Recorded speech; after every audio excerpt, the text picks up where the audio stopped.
কত রকমের কথা বলেছে, খেলা হবে খেলা হবে। এখন তারা আমেরিকা বিদেশ হবে ভেজা বিরানের মতো এরকম রয়েছে, যারা বলেন ঠিক না বেঠিক? মাইক পাইলি উল্টা সিধা কথা কবি না, বেটা কিয়ামতের ময়দানে আল্লাহ রাব্বুল আলামিন তোর এই জিহ্বাটাকে টাই না ঠাস করে কেটে দিব, যারা বলেন ঠিক না বেঠিক?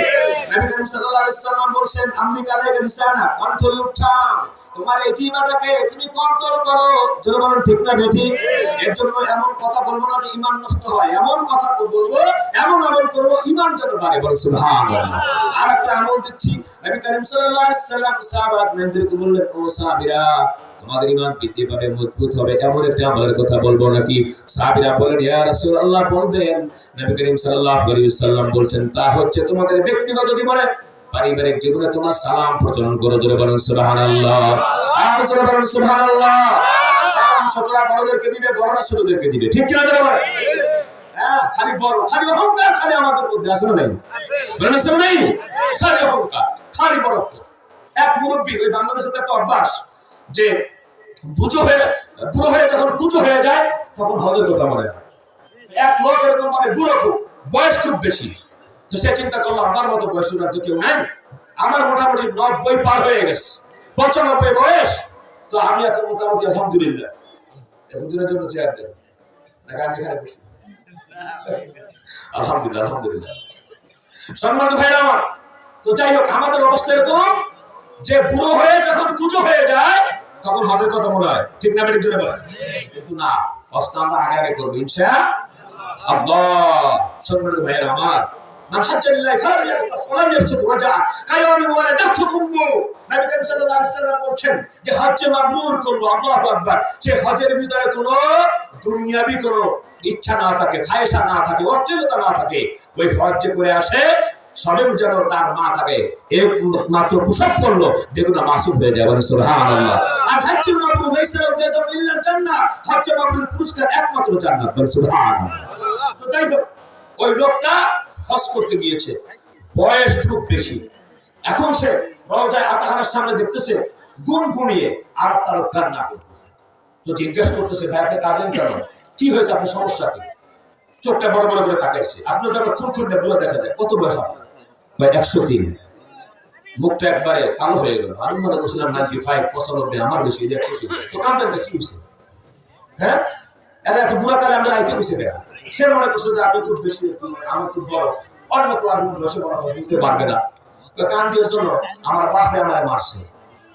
সর্বনাশ, আপনার বাপে আসে, চলন তো দেখি যে বাপে মারছে না, বাপও আমার খুব আরো খুবই একেবারে বিরুদ্ধ, জিজ্ঞেস করছে ছেলেরা মারছেন কেন? হ্যাঁ, পোড়াটা মারছেন কে? বুড়া বুড়া পোড়াটা মারবো না, কি করবো, পোড়া তো পোড়াই, হঠাৎ কইছে ওর দাদারে ফান বানাই দিতে, ফান বানাই দেয় এখন।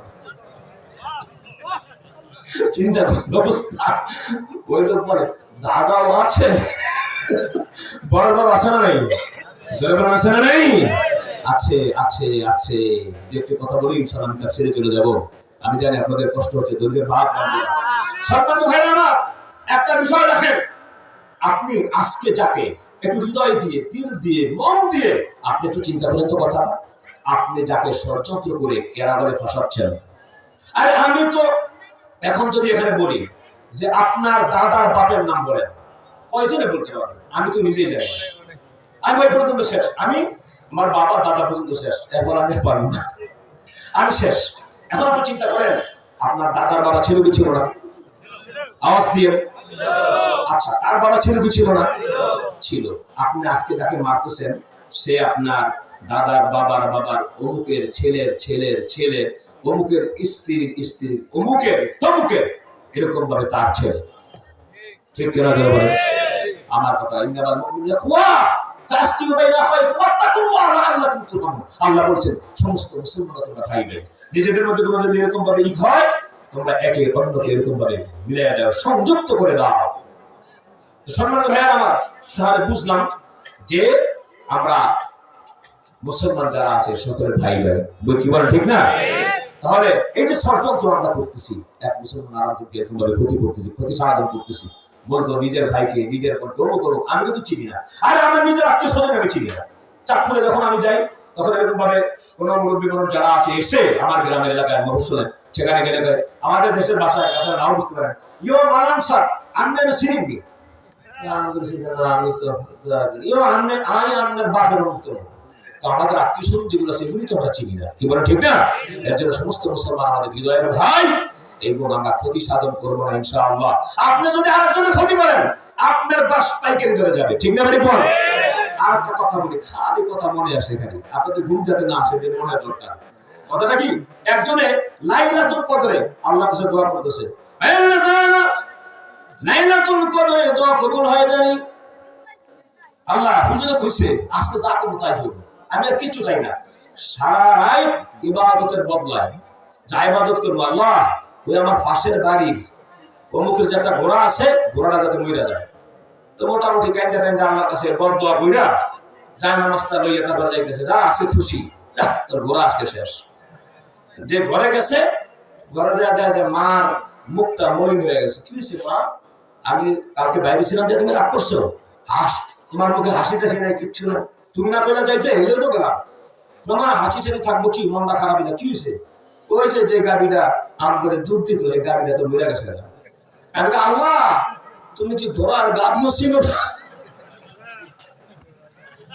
আপনি আরেকজনের বাস দিবেন, ইমাম সাহেবের ফিসে লাগবেন, আপনার ফিসে আল্লাহ লাগবে, 10টা করে মামলা দিব, তোর পোলা কথা শুনুন আপনি ফিরাইব।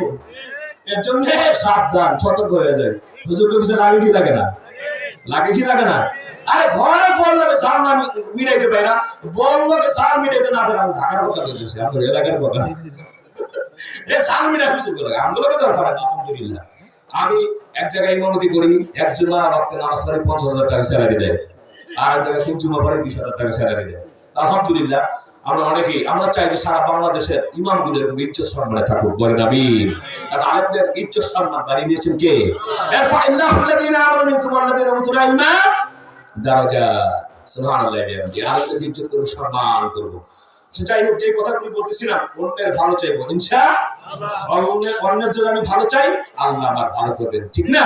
অন্যের বাস দিতে চাইবো, বাস কিন্তু নিজে খাবো। আপনার সামনে আমি প্রমাণ দেখাই, দেখেন একটা আঙ্গুল আমার দিকে ফিরান, 3টা কিন্তু আপনার দিকে রয়েছে, দেখেন আপনি কি বলেন, ঠিক না? একটা আঙ্গুল আর দিকে ফিরাইবেন, 3 বুলেট আপনার দিকে রয়েছে। এর জন্য সাবধান, আমরা কারো ক্ষতি করার চেষ্টা করব না, আমরা সকলের উপকার করব। মান সাতারা মুসলিমান সাতারাল্লাহু ফিদ দুনিয়া ওয়াল আখিরাহ। নবী করিম সাল্লাল্লাহু আলাইহি ওয়াসাল্লাম বলেছেন, মানুষের দোষগুলি যে গোপন করবে, কিয়ামতের ময়দানে হাসরে আল্লাহ তাআলা তোমার দোষগুলি গোপন করবেন, বলে সুবহানাল্লাহ। যাই হোক সম্মানিত ভাইয়েরা আমার, সামনে আসি। এরপরে নবী করিম সাল্লাল্লাহু আলাইহি ওয়াসাল্লাম বলেছেন যে তোমাদের ঈমান বৃদ্ধি পাবে, একে অন্যকে তোমরা সালাম প্রচলন করবে ইনশাআল্লাহ। তাহলে আমরা সালামের মাধ্যমে ঈমান বাড়ার একটা আমল পেলাম নাকি? আল্লাহ তাআলা বলেছেন, ওয়া ইযা হুয়িতুম বিতাহিয়াতিন ফাহাইয়ু বিআহসান মিনহা ওয়া রুদ্দুহা ইন্নাল্লাহা কানা আলা কুল্লি শাইইন হাসিবা। তোমাদের দোয়া করলে উত্তমভাবে এই দোয়াটি আরো ফিরিয়ে দাও, বলেন সুবহানাল্লাহ। আবার সালাম দিচ্ছি, সালামের প্রচলন ঘটায় গেলাম। আজকে যাই বলে সালাম দিবেন, হ্যাঁ আজকে স্টার্ট করবেন ইনশাআল্লাহ। হয়তো বলবে বিয়া হইলে এতদিন তো সালাম টালাম দেয় না, কি আমরা জিনে ধরছি, বাইরে থেকে এত রাত্রে আসছে। হ্যাঁ বলবেন যে না, মাহফিল থেকে শুনেছি, মা বোনদের ওয়াজ শোনা দরকার। এর জন্য যেটা নিজে শুনবেন সেখানে পৌঁছে দেবেন ইনশাআল্লাহ। সালামের প্রচলন করবো। আর একবার আসেন, আমি সালাম দিব ঠিক মতো, আপনারা উত্তর দিবেন। আসসালামু আলাইকুম ওয়া রাহমাতুল্লাহি তাআলা ওয়া বারাকাতুহু। মাশাআল্লাহ, আল্লাহ কবুল করেন, আমরা বলি আমিন। তো যাই হোক, যে আল্লাহ সুবহানাহু ওয়া তাআলা চমকপূর্ণ, বড় মুগ্ধকর, প্রাণবন্ত একটি জান্নাতের বাগান সাজায় দিলেন। সেই মাহবুদের দরবার এলাহিতে ঈমানের আওয়াজ উঁচু করে সমস্যায় শুকর আদায় করতে সকলেই বলছি আলহামদুলিল্লাহ। জোরে বলি আলহামদুলিল্লাহ। আসেন শুরু করি। আলহামদুলিল্লাহ। কষ্ট হয়েছে? হ্যাঁ। সম্মানিত ভাইরা প্রিয় হাজিরিন, আমি আপনাদের সম্মুখে খেদমতে সূরাতুল সাফফের আমি 8, 9, 10, 11 নম্বর আয়াত নিয়েছি। তো আর পবিত্র কোরআন মাজিদের আমি আপনাদের সম্মুখে সূরা ফাতিরের 28 এবং 29 নম্বর আয়াত নিয়েছি ইনশাআল্লাহ। আল্লাহ তাআলা যদি আল্লাহ পাক এই ক্ষুদ্র বান্দাকে তৌফিক এনায়েত করেন, তাহলে ইনশাআল্লাহ এই আয়াতগুলোর তাফসীর পরিবেশন করব। আল্লাহ তাআলা তৌফিক দান করেন, আমরা বলি আমিন। সম্মানিত ভাইরা আমার, এটির নাম এই যে সূরা সফ, আল্লামা আলুসী রাহমাতুল্লাহ আলাইহি বলেছেন এই সূরার আরো কয়েকটি নাম রয়েছে, সূরাতুল হাওয়ারিজ, সূরাতুল হিসাব। এই সূরা সফ এই সূরার 4 নম্বর আয়াতের মাধ্যমে নামকরণ করা হয়েছে। ইন্নাল্লাহা ইউহিব্বুল লাযিনা ইয়াকুতুনা ফি সাফফান কাআন্নাহুম আযনাইনা ফি বুনিয়ানিন মারসুস। এখানে যে সফওয়ান শব্দটি আছে এর মাধ্যমে নামকরণ করা হয়েছে। সম্মানিত ভাইরা আমার, এই সূরাটি নাজিল হয়েছে উহুদ যুদ্ধের সমসাময়িক সময় এবং 8, 9, 10, 11 এটির একটি শানে নুজুল হচ্ছে। কাব ইবনে আশরাফ ইহুদিদের সর্দার, সে যখন দেখলো নবী করিম সাল্লাল্লাহু আলাইহি ওয়াসাল্লামের উপর 40 দিন পর্যন্ত ওহী বন্ধ ছিল, ওহী বন্ধ থাকার কারণে সে এরকম ভাবে চারদিক থেকে কুপ্রথা ছড়ালো যে মুহাম্মদের থেকে তার খোদা নূর ছিনিয়ে আনিছে। জোরে বলেন নাউজুবিল্লাহ, আর একটু জোরে বলেন নাউজুবিল্লাহ। এই সূরাটি সম্মানিত ভাইরা আমার, সফ এর অর্থ হচ্ছে একত্রিত হওয়া, সারিবদ্ধ হওয়া, মিলিত হওয়া, কাতারবন্দী হওয়া। আর এই সূরার চমৎকার একটি আমল রয়েছে। আমরা প্রয়োজনের আয়োজনে কেউ হেলিকপ্টারে যাই, কেউ বিমানে চলাফেরা করি, এখান থেকে কেউ এমনিভাবে আমরা গাড়িতে ঢাকা যাই, বিভিন্ন জায়গায় যাই এবং নৌকায়, স্টিমার আমরা চলাচল করি। কি বলেন, আমরা যাই কি চাই না? যাই। সম্মানিত হাজিরিন, নবী করিম সাল্লাল্লাহু আলাইহি ওয়াসাল্লাম বলেছেন, তোমরা যদি ভ্রমণরত কেউ কোথাও যাও, তাহলে তোমরা যদি এমনিভাবে স্থল পথে যাও তাহলে তোমরা বলবা সুবহানাল্লাযী সাখখারা লানা হাযা ওয়া মা কুন্না লাহু মুকরিনিন। আর যদি নদী পথে যাও তাহলে তোমরা বলবা বিসমিল্লাহি মাজরিহা ওয়া মুরসাহা ইন্না রাব্বী লাগফুরুর রহিম। এই দোয়া পড়ার পরে তোমরা সূরা সফ পড়বা। সূরা সফ যদি তোমরা পড়ো, আল্লাহ রাব্বুল আলামিন নিরাপদে তোমাদেরকে গন্তব্যস্থলে পৌঁছায় দিবেন। বলেন সুবহানাল্লাহ। এই যে রাস্তাঘাট দেখেন, ভাঙার রাস্তা, কত অ্যাক্সিডেন্ট হয়, কত মানুষ দুনিয়া থেকে বিদায় হয়ে যায়। জোরে বলেন ঠিক না বেঠিক? এর জন্য নিরাপদে ভ্রমণ আমরা চাই কি চাই না? আরো জোরে বলেন চাই কি চাই না? এই দোয়াগুলি পড়বো, না জানলে আলেমদের কাছ থেকে জেনে নিব। আল্লাহ তৌফিক দান করেন, আমরা জোরে বলি আমিন। কেউ যদি এই সূরা সফ স্বপ্নের ভিতরে দেখে, আজকে তো আমরা স্বপ্নের ভিতরে কোরআন তেলাওয়াত দেখি না, কোরআনের আমরা চর্চা করি না।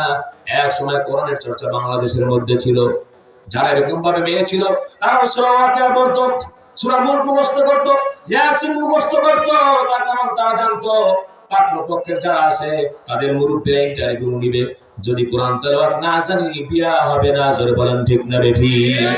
সকালবেলা আমরা মায়েদের কণ্ঠে কোরআন তেলাওয়াত শুনতাম, বাচ্চাগুলো ছোট ছোট ছেলেরা মক্তবে চলে যায়, তো জোরে বলেন ঠিক না বেঠিক? সেই সময় গুলি আর আমরা দেখছি না, যার জন্য এই বাংলার ভিতরে আল্লাহ রাব্বুল আলামিন বরকত উঠিয়ে নিয়েছে। জোরে বলেন ঠিক না বেঠিক? এই কোরআনের সাথে যদি সম্পর্ক থাকে, কোরআন তুমি পড়বা। নবী করিম সাল্লাল্লাহু আলাইহি ওয়াসাল্লাম বলেছেন, মান ক্বারাআল কুরআন হারফান ফালাহু আশরু হাসানাত। একটি হরফ পড়বে যে জন্য খোদার কোরআন হতে 10টি নেকি পাবে, সেজন্য নবীর হাদিস মতে। জোরে বলেন সুবহানাল্লাহ। এইগুলো না শিখে উল্টা পড়া শিখায়।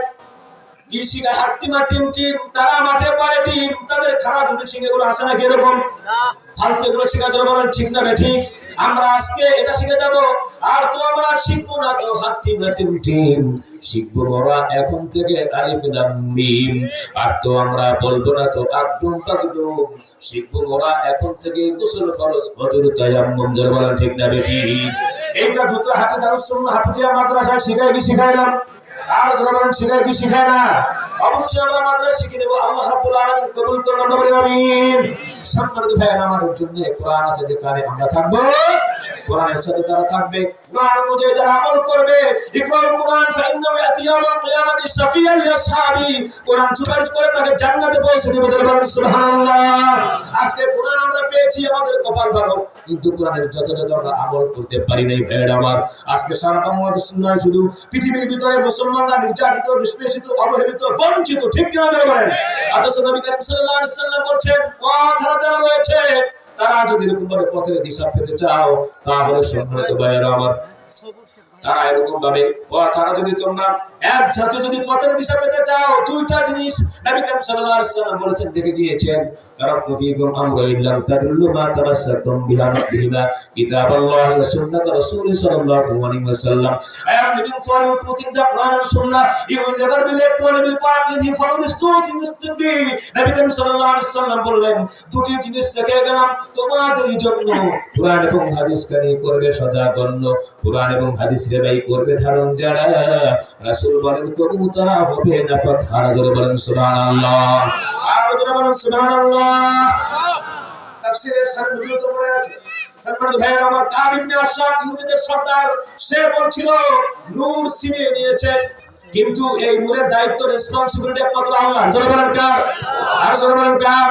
এই দুতলাতে দারুস সুন্নাহ মাদ্রাসা যে কোরআন পড়ানো হয়, এটা রেসপন্সিবিলিটি দায়িত্ব কার? জোরে বলেন।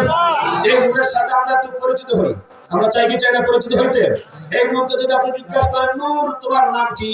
কোরআন জবাব দিয়ে, নূর জবাব দিয়ে দিবে, বাল হুয়া কুরআনুম মাজিদ। জোরে বলেন আল্লাহু আকবার।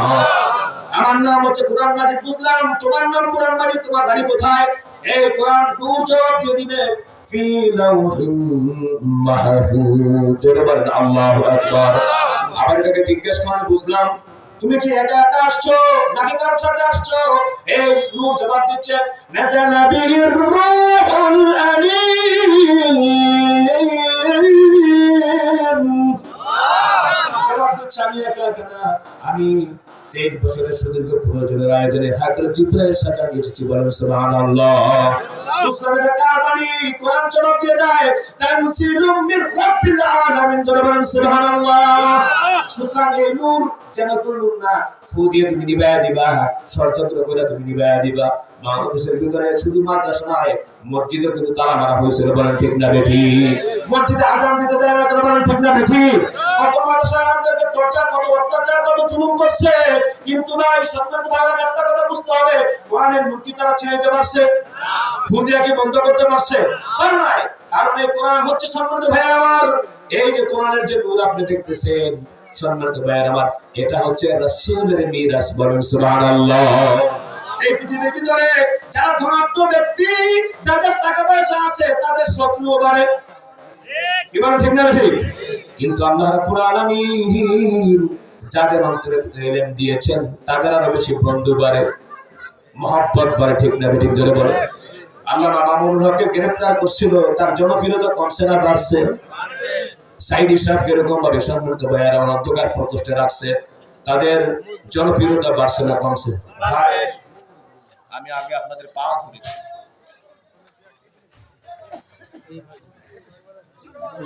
বারবার নিষেধ করছি, এভাবে আইছেন না। Please excuse me, it will be very kind of you. আপনি জান না আমি পারি না, অন্যকে পারি। কোরআন সামনে এসে যদি এরকম করেন, আপনারা মসজিদ, মাদ্রাসার অথরিটি, কমিটি, মাহফিলের অথরিটি, আপনারা যদি এরকম ভাবে নিয়ম ভঙ্গ করেন, তাহলে কিভাবে হবে? আমি আগেই তো বলে দিয়েছি এই কথা। তো আমি আজকে না, আমি যে ঢাকা থেকে যখন প্রোগ্রাম নেই তখন আমি বলি, কারণ অসুবিধা হয় তো কোরআনের সামনে।